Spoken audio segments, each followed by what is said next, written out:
In a brief moment of complete clarity, he got the answer to his most important question. The reactor was gone. The reactor exploded.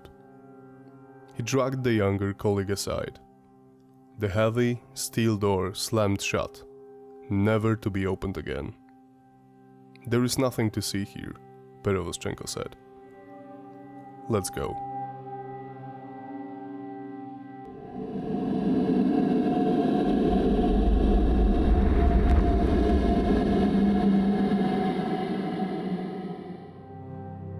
Hello guys. In the last episode I told you a lot about the bravery of one particular man, Alexander Yuvchenko. He was a senior engineer at Chernobyl nuclear power plant and was not present in the control room of Unit 4 at the moment of the explosion. Nonetheless, he rushed to help others, and during his search for his colleagues, he met several of them. He helped Yuri Tregub to find a way into the reactor hall. Both of them were some of the first witnesses to the horror of the Chernobyl disaster. They saw the ionization of the air, which made them almost certain that the RBMK reactor was gone. They didn't run away afterwards. They wanted to report what they had seen to the operators in the control room. On their way back into what was left of the Unit 4 building, they encountered other colleagues on their mission into the reactor hall. They didn't listen and had orders to get there. Despite Yevchenko knowing what happened to the reactor, he sent Yuri to the control room and stayed with the three operators to guide them inside the hall. Today, we're going to continue with their story. Let's start. Chernobyl Operators, Part 5. There is nothing to see here. When Perevoschenko and his three colleagues finally reached the reactor hall, the huge steel and concrete door was opened. Yet, the mechanism was destroyed, so if anything happened inside that hall and shut the door, they would never get out. The doors weighed at least a few tons, so they had no chance of moving them with their bare arms. They decided to get inside in a group of three: the leader, Perevoschenko, and the two trainee engineers, Proskuryakov and Kudrya. The fourth person was left behind at the entrance in case anything happened. Yevchenko was strong, so he tried to keep the door open, and in an emergency, he could have called for help. Perevoschenko and his two trainees entered the destroyed reactor hall, taking the only working flashlight from their friend left outside. The experienced nuclear power plant operator saw that there was a little room, a lot less than it should be as the corridors and halls were fairly big. The hall was filled with smoke and flames. They could feel something was terribly wrong, especially since their faces were getting hot as the fires and smoke raised the temperature a lot. They didn't see much either. Perevoschenko leaned over a narrow ledge and tried to light the place up a bit. Yevchenko's flashlight was moving in his hands, yet the darkness was too thick. The yellow beam of light from it caught only the outlines of a gigantic steel disc. It was Elena, the reactor shield made of steel. It was a cheaper solution for the Soviets than building a specialized kind of shelter for their RBMK reactors. Even though the shield was huge, it weighed 2,000 tons. Perevoschenko couldn't believe his own eyes.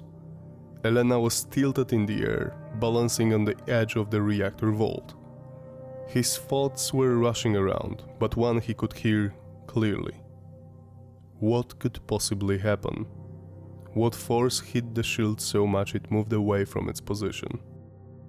Hundreds of steam tubes were visible, but they didn't look like they used to. They were either completely torn apart or entangled together. They looked like some kind of hair of a mutilated doll.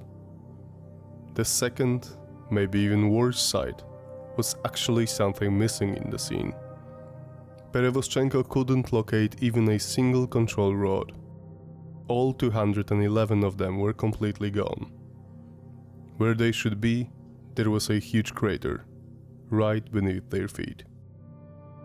The seasoned power plant operator knew it very well. Deep inside his mind, he already suspected it the second he saw the shape of Unit 4 building and how hugely damaged it was. In a brief moment of complete clarity, he got the answer to his most important question. The reactor was gone. The reactor exploded. Yevchenko couldn't see or hear them. The moment they disappeared behind the huge steel door, he lost them. If something happened to them, he would never know. While he was standing there, he probably thought about what he had seen just minutes before, how he witnessed the exposed reactor remains. It felt like an eternity, but finally, Perevoschenko, Proskuryakov and Kudrya came back. It was maybe a minute, but they all realized even that short time was too long. They were all dead the second they got behind that door. Maybe even earlier, while they were still trying to find a way into the reactor hall. All three of them had already received a fatal dose of radiation in a matter of seconds. When they passed the door, Yevchenko looked worried. He wanted to have a look for himself and confirm his suspicions because of what he saw earlier. Perevoschenko, a veteran of the nuclear submarine fleet and an experienced nuclear plant operator, stopped him. He understood well what happened. He dragged the younger colleague aside. The heavy steel door slammed shut, never to be opened again. "There is nothing to see here," Perevoschenko said. "Let's go." I have to be honest with you. Before I read tons of materials, testimonies and stories about the Chernobyl disaster, I could only suspect how brave the people fighting it were. Yet I was amazed and shocked at the same time by many witnesses who spoke about their friends and colleagues sacrificing their lives to save others. One of those stories was the one I presented to you in the previous episodes as well as in this one. Alexander Yevchenko had many opportunities to at least try to find a safer place in the destroyed building of Unit 4. He could accept the order given by a dispatcher from Unit 3. He would be much farther from the enormous radiation source. He could also leave Tregup and later Perevoschenko and the two trainee engineers alone. Despite all he had already seen and what he was probably suspecting, he didn't back down. He threw himself into a deadly danger just to help others. Even though he was getting his head around what happened, he still stood and guarded the door only for his friends to make it out of the destroyed and irradiated reactor hall.